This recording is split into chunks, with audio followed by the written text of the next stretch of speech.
I want to talk about a criticism that gets aimed at BTS with such consistency and such confidence that it has become almost accepted wisdom in certain corners of K-pop discourse.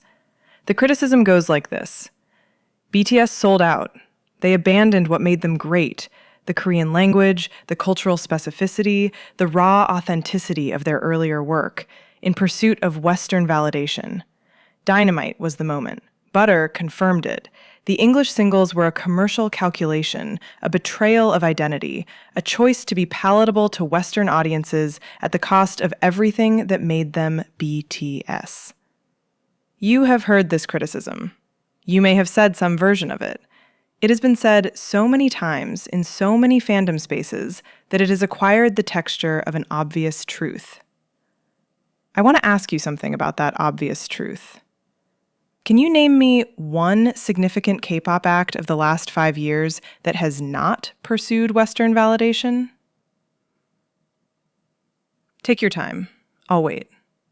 Because here's what is actually true about the K-pop industry's relationship with Western markets, and I want you to hold this clearly because I think the BTS-specific criticism only makes sense if you forget it. Western validation is not a choice individual K-pop acts make. It is an industry-wide strategic objective.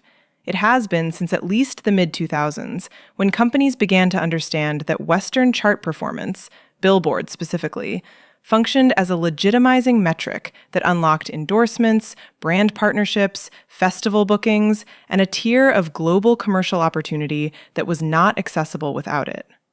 Companies began engineering Western crossover deliberately. They hired Western producers. They incorporated English into lyrics, not organically, but strategically. They timed releases to maximize streaming numbers during US chart tracking windows.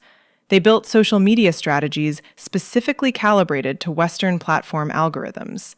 This was not a BTS-specific decision. This was a HYBE decision, and a SM decision, and a YG decision, and a JYP decision. This was an industry decision. And the acts that benefited from it, that built international fan bases partly through this infrastructure, span every major label and every major fourth-generation group. And yet, the criticism of chasing Western validation lands with remarkable consistency, primarily on BTS. Why? Let me offer you a few reasons, because I think they are all partially true, and none of them is the whole story. The first reason is scale. BTS did it most visibly. Dynamite debuted at #1 on the Billboard Hot 100. That had never happened for a Korean act. The scale of the crossover made the strategy visible in a way that other acts' Western crossover attempts, which were just as deliberate, just less successful, were not. We criticize the success rather than the strategy because the success is what we can see. The second reason is timing.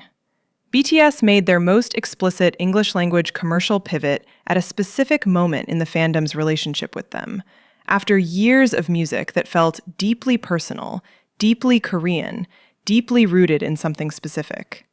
The contrast was jarring. The pivot felt like a betrayal because the previous work had felt like a promise. Other acts that built their identity in a more already commercial, already globally oriented framework didn't have the same contrast to betray. The third reason is what I think is the most uncomfortable one. BTS's crossover actually worked. And success in the Western market, for a Korean act, generates a specific kind of resentment. From within K-pop fandom spaces, from the music industry broadly, from Western critics and audiences who are not entirely comfortable with the territory they occupy being occupied so fully by someone who was not supposed to get there. There is a version of Western crossover that Western audiences find charming and acceptable, the novelty of it, the exoticism of it, the sense that this is an interesting cultural import. And then there is the version where the Korean act is not a novelty anymore, where they are competing directly at the same level for the same commercial space, where they are not the interesting foreign thing, but the dominant force. That version generates discomfort, and discomfort generates criticism. And the criticism reaches for the most available principled language, which happens to be, they abandoned their roots for Western validation. The criticism is not wrong, exactly. It is just not applied consistently. An inconsistent criticism is not really criticism. It is targeting. Now let me say the thing that makes this complicated, because I don't want to simply defend BTS and close the conversation. The Western validation criticism has a real core.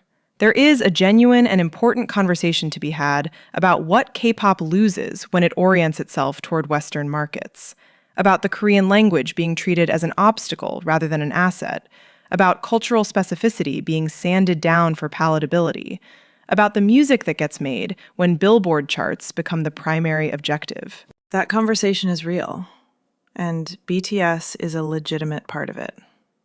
Dynamite was a commercial calculation. Butter was a commercial calculation.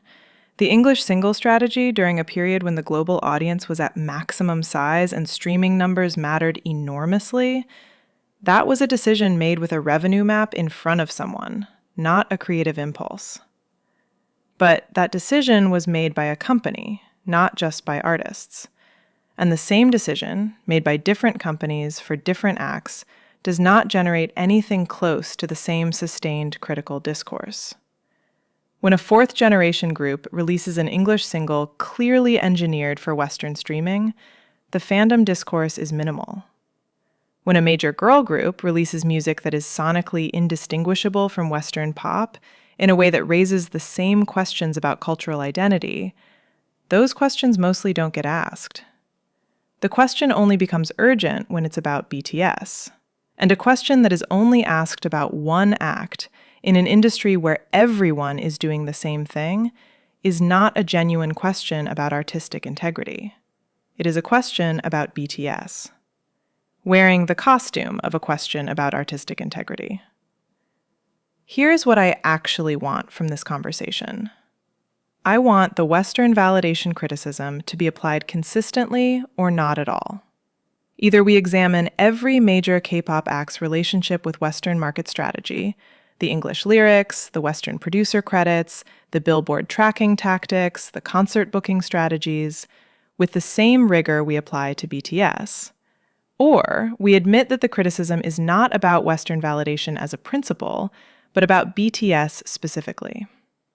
I want the conversation about what K-pop owes to its Korean roots, to the language, to the cultural specificity that makes it distinct, to happen broadly, across the industry, aimed at the structural decisions that companies make, rather than at one group that succeeded too visibly. And I want the discomfort underneath the criticism, the discomfort of watching a Korean act not just participate in Western pop culture, but dominate it, to be named honestly. Because I think that discomfort is real, and it is worth examining, and it is doing a lot of work inside the criticism without ever quite being admitted. BTS chased Western validation. So did everyone else. The difference is that BTS got it. And somehow that became the thing they're not allowed to be forgiven for.